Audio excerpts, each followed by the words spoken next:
윤의 뉴스 정면 승부.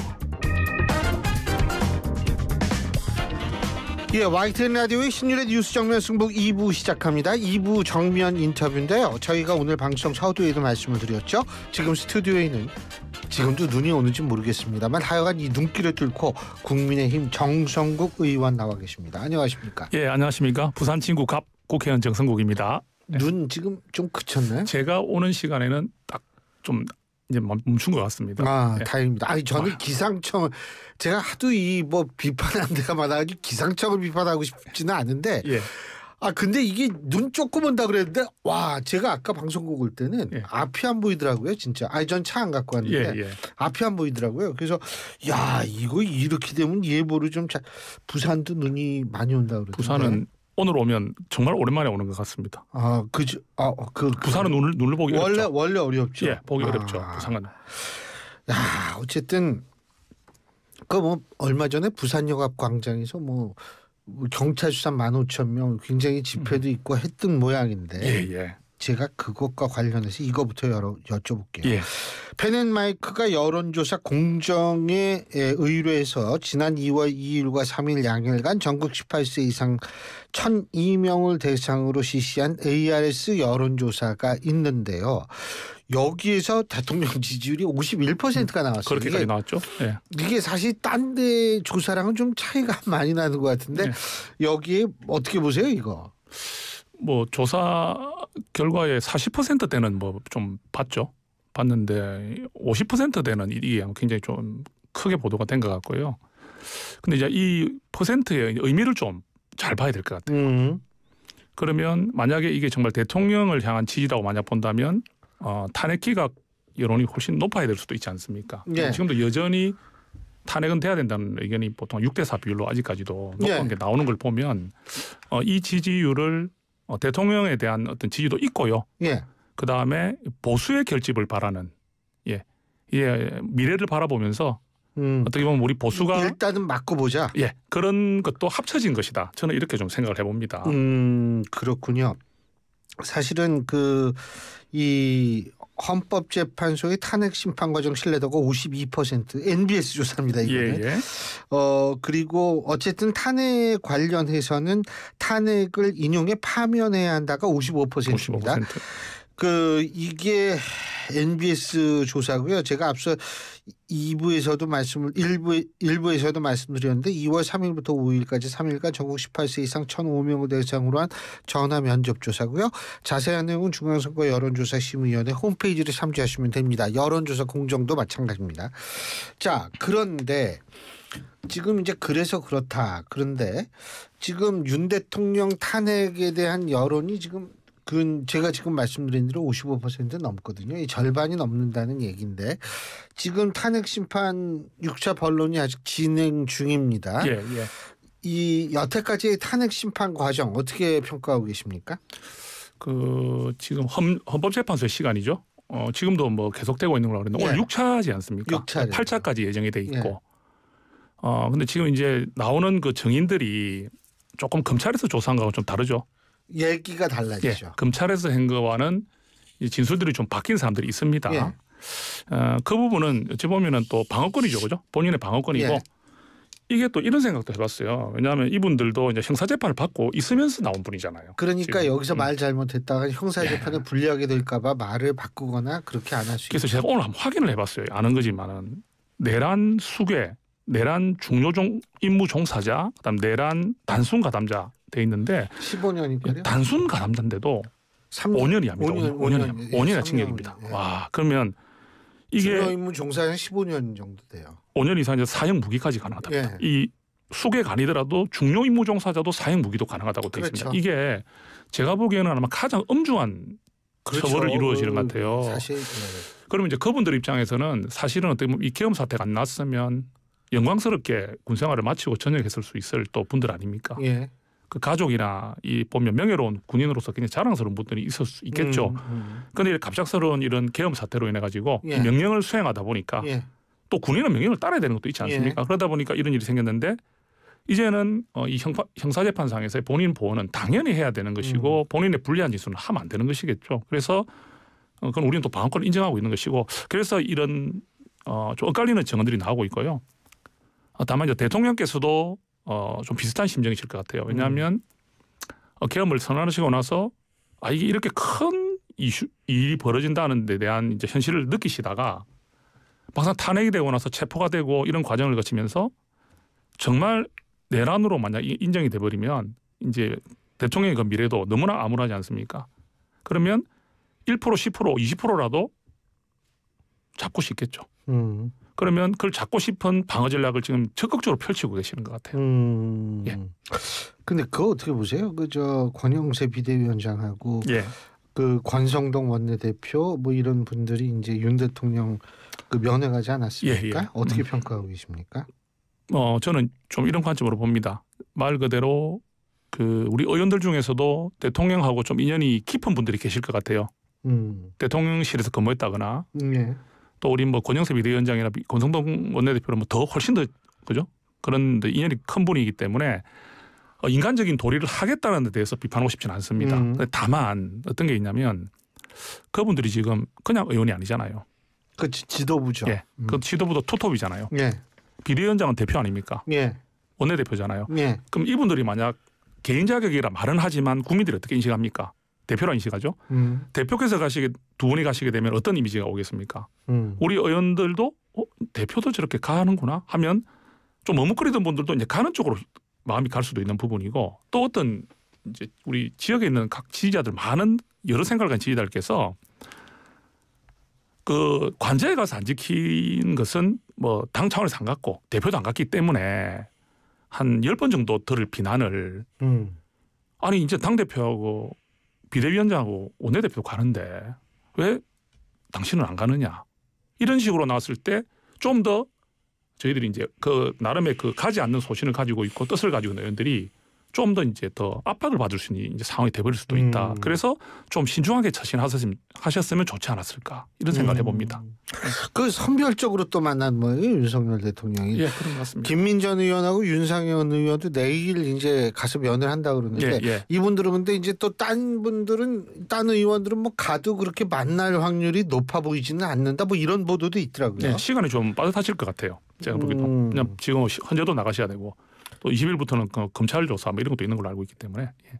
그렇죠. 이제 재판도 받아야 되고. 형사 재판이죠. 예, 그렇죠. 자, 한동훈 대표하고 좀 연락 좀 하시죠.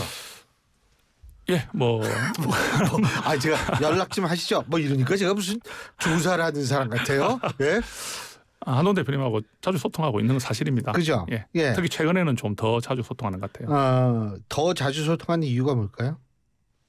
뭐 저도 또 연락하는 경우도 있고 대표께서도 또 연락을 주시는 경우도 있고 아무래도 뭐 여러 또 함께하는 분들이 많이 계시고 그렇지만 또 제가 당직에 같이 조직부총장으로 있으면서 대표를 모셨고 또 이제 한 대표께서 또 뭐 1호로 저를 영입하셨고 또 그런 또 과정도 있는 것뿐만 아니라 뭐 또 지금 어찌 보면은 같이 이제 당을 이끌어갔던 한 사람 아니겠습니까?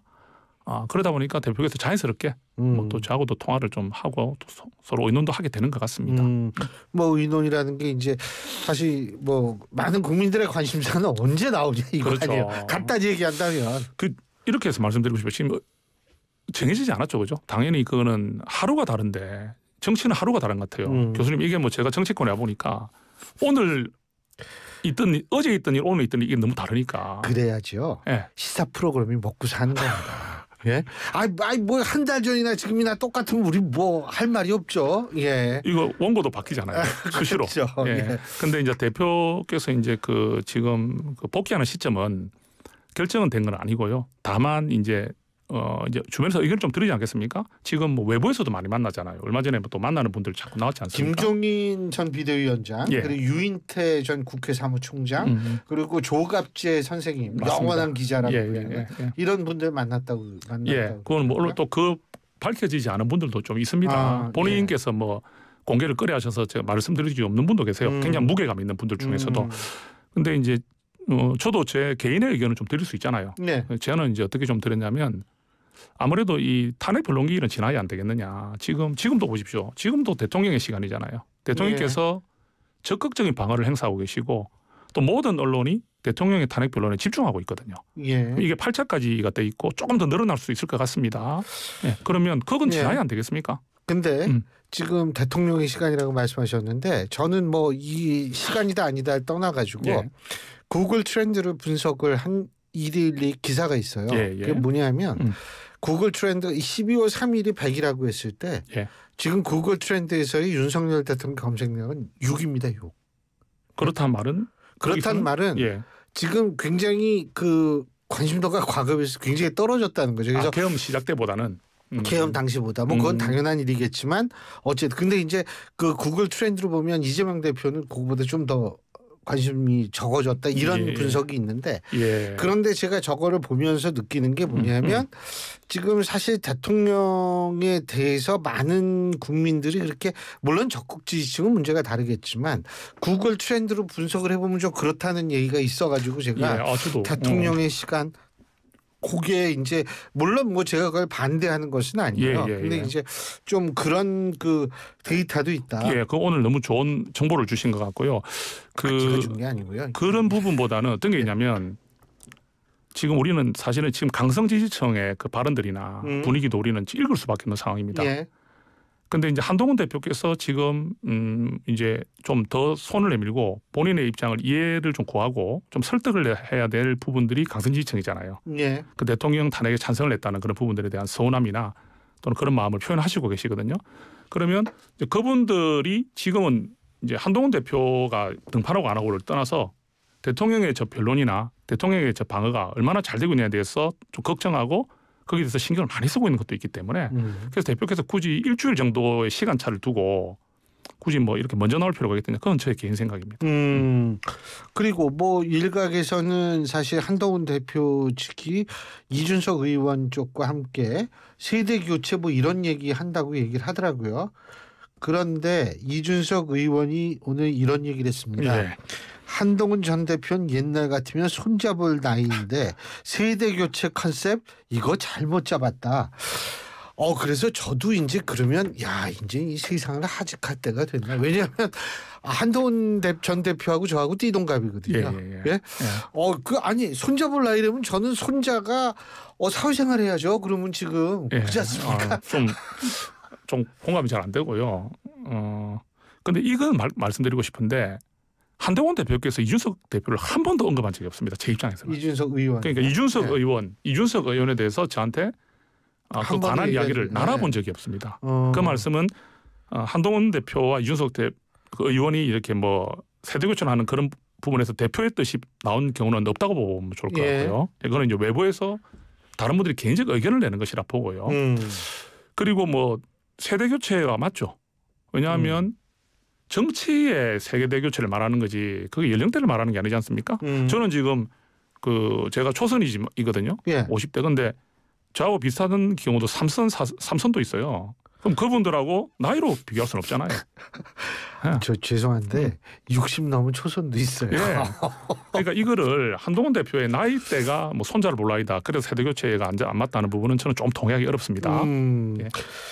이게 저는 옛날 같으면 손잡을 나이인데 여기에 제가 조금 그럼 나는 어떡하지 이런 생각이 좀 들었죠. 왜냐하면 이준석 의원하고 한동훈 대표하고 띠동갑이거든요.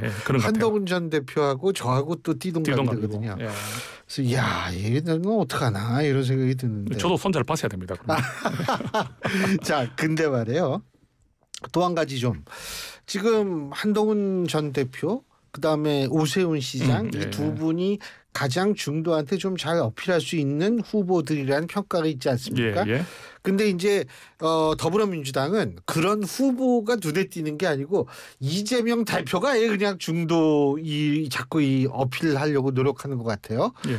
그저 주 52시간도 얘기를 했다가 뭐 갑자기 저 한미 동맹의 중요성을 강조하고 원래 일본은 내가 굉장히 애착을 갖고 있다라고 일본 대사를 만나서 얘기를 하고 막 이런 식의 행보를 보이는데 이거 어떻게 평가하세요?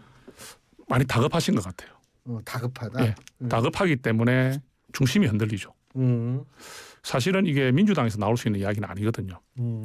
주 52시간에 대한 예외를 규정한다든지 아무리 반도체 특별법이 아무리 중요하다 하더라도 양대 노총이 다 반대하잖아요. 그죠? 그리고 지금 여러 가지 클릭하는 행보들이 지금 우클릭을 하고 있다는 것이 이재명 대표가 지금 국민의힘 후보도 정해지지 않았는데도 본인의 지지율이 지금 40% 정도에서 확장성이 없다는 것은 모든 지금 여론조사에서 나오고 있고요. 또 여러 여론조사에 나오는 것도 아시겠지만 또 비호감도 많이 올라가 있지 않습니까? 그러면 지금은 국민의힘의 후보가 누가 나오든지 그것은 중요한 것이 아니라 지금 현재에서는 내 이미지를 좀 국민을 위한 정치 이걸로 보는 것 같아요. 또 사법 리스크를 해소하기 위한 방법 중에 하나가 사법 리스크를 가진 사람이라는 인식을 조금 더 벗어나려면은 좀 눈에 띄는 정책을 펼쳐야 국민들도 다시 한번 쳐다보고 언론도 조명을 하지 않겠습니까? 그러니까 좀 더 과감한 행보를 보이고 있다고 생각을 합니다. 그건 다급함이겠죠. 지금 그 얘기 말씀하시니까 전국 지표조사 MBS 아까 제가 계속 말씀드린 이 조사에서 이런 문항이 있습니다. 어떤 정당을 기준으로 대선 후보 지지, 어느 정당 기준으로 대선 후보를 지지하겠느냐. 더불어민주당 후보를 지지하겠다는 게 37%, 국민의힘 후보를 지지하겠다는 게 36%입니다. 똑같네, 그죠? 거의 뭐 1%포인트 차이예요. 그러니까 앞서 그 정당 지지율은 뒤집어서 국민의힘이 1%포인트 앞서고 이거는 더불어민주당이 뒤집어져서 앞서는데 이거가 갖는 의미는 뭐라고 보세요? 결집할 만큼 다 결집이 되니까 지금 교수님도 그래 보실 것 같은데 지금은 약간은 좀 조기 대선 형태의 결집도 좀 합쳐졌다고 봅니다. 그러니까 근데 말씀 중에 죄송한데 국민의힘의 지지층 그리고 보수의 지지층 중에서는 조기 대선이 없을 거라고 생각하는 퍼센테이지도 한 30-40% 되지 않겠어요? 그렇죠. 없기를 바라겠죠. 그 없기를 바라는 것과 없을 것이라는 생각은 또 조금 다를 것 같고요.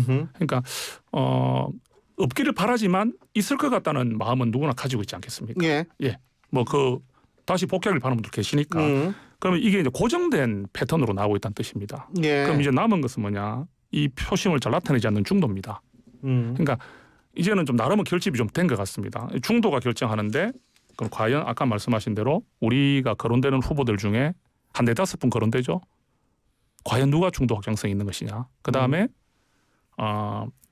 이 탄핵이라는 사건에서 보였던 그 어떤 행동들이 다시 조명될 거라 봅니다. 그러니까 일관성을 말씀하시는 거죠? 그러니까 지금은 이제 워낙 하루하루가 급박하게 돌아가기 때문에 하루가 다르게 뉴스가 생산되기 때문에 12월 3일에 있었던 일이 너무 멀게 느껴지고 그 왔던 과정들에서 처음에 계엄이 났을 때 어떤 행동을 취했고 어떤 포지션을 취했고 국민들께 어떤 메시지를 드렸고 했던 것들이 다시 조명될 수밖에 없고 하나하나 복귀가 될 수밖에 없을 것 같아요. 그래 되면 제가 볼 때는 그때 탄핵에 찬성했던 분이 2분이었어요. 한동훈 대표하고 오세훈 시장이었습니다. 그 당시 때는 탄핵 찬성률이 75%에 가까웠습니다. 물론 지금은 이제 많이 좀 좁혀졌죠. 그 당시 때 기준으로는 국민의 눈높이는 탄핵이었다는 거죠. 그러면 그 눈높이를 맞췄던 분들이 강성지지층에는 좀 실망감을 안겨줬을지 몰라도 이게 나중에 빛을 발하는 계기가 될 수 있다는 것도 우리가 전망해 볼 수 있지 않겠습니까? 그래서 그런 쪽으로 지금 나오는 어떤 탄핵을 반대하는데 굉장히 뜻을 밝히고 있는 분들이 지지율이 더 나오는 부분들과는 미래에 좀 다른 상황이 전개될 수 있을 것이다. 저는 이렇게 생각을 해봅니다. 두 가지 제가 여쭤볼 텐데 첫 번째는 뭐냐면 저는 진짜 궁금한 게 이 강성 보수 지지층들의 집회에 나가서 뭐 연설을 하거나 큰절을 하거나 뭐 이런 행동을 하는 정치인들이 있지 않습니까? 그런 분들은 과연 어떤 정치인들이 진짜 진심에서 우러나와서 한다면 차라리 난데 뭐라고 보세요 그게? 그분들의 마음을 알 수는 없죠. 우리가 뭐 어찌 보면 가족의 마음도 서로 모를 경우가 있는데 무슨 마음을 가지는지 어떻게 알겠습니까? 그게 또 사람이기 때문에. 근데 좀 이게 분위기나 상황에 많이 좀 연결이 되는 것 같아요. 본인이 어느 지역구에 있느냐, 그 지역구에 있는 분들이 어떤 성향을 보이느냐. 그다음에 탄핵이 지금 되고 계엄이 일어나고 나서 여론이 어떻게 또 바뀌고 있느냐. 그다음에 지금 내 주변을 둘러싸고 있는 우리 지역구에 있는 분들이 나에게 어떤 의미를 훨씬 더 많이 던져주고 있느냐. 이런 부분들에 대해서 영향을 받는 게 정치인일 수밖에 없는 것 같아요. 왜? 정치인은 뭐 저는 지금 초선이지만 한결같이 하시는 말씀이 이 소신을 밝히고 소신대로 정치를 해가는 과정에서 이제 이렇게 다선으로 옮겨갈수록 이런 정치적 상황에 민감할 수밖에 없다는 것들을 여러 선배들이 이야기를 하더라고요. 저는 막 그런 사정도 있을 것이라고 보고 뭐 그것을 무조건 나쁘다고 하기는 그렇지 않습니까? 물론 뭐 아쉽긴 하지만 각자의 정치적 그 성향에 따라서 행동하는 거니까 존중은 존중은 뭐 제가 그분의 영향을 받지는 않겠지만 뭐 존중하고 싶어요. 근데 다만 그런 모습들이 어느 정도 좀 선을 지켜주시면 우리 당의 정체성이 흔들리면 안 되니까. 그러니까 우리 당에 같이 소속돼 있는 분이 이렇게 너무 우리가 바라볼 때 좀 범위를 넘는 선에 있는 행동을 하시게 되면 나머지 의원들이 참 좀 힘들어지는 부분들도 이 동제를 좀 생각해 주시면 어떻겠나. 이런 데는 한번 좀 드리고 싶은 말씀이죠. 그리고 거기에서 아까 말씀하신 거 또 하나 여쭤보려고 했던 게 뭐냐면 NBS 아까 전국 지표조사 이거 따르면은 차기 대통령 적합도에서 이재명 대표가 32%, 김문수 장관 12%, 한동훈 전 대표가 6%로 집계가 됐는데 이거하고 사실 앞서 제가 말씀드린 더불어민주당 후보를 지지하겠다라는 것과 국민의힘 후보를 지지 1%포인트 차이인데 이거는 이렇게 차이가 나요? 어떻게 보십니까? 그럼 뭐 저쪽은 한 명이고 우리는 4명, 5명 하니까 뭐 이런데 비슷해지죠. 근데 또 이걸 보면서 저는 일관되게 나오는 게 김문수 후보가 좀 높게 나옵니다. 항상. 그거 어떻게 보세요? 지금 그만큼 이제 보수의 색깔을 확실하게 내주고 있는 시원시원함을 보여주고 있는 분에 대한 호응이겠죠. 그런 것이고요. 근데 또 일관된 게 있습니다. 오세훈 시장이라든지 홍준표 시장이나 한동훈 대표는 딱 6에서 8에서 서로가 왔다 갔다 하고 있습니다. 계속 똑같은 맞아요. 오차범위네. 전부 다 6에서 8입니다. 왔다 또 좀 많으면 10까지 가는데 일관되게 나오고 있습니다.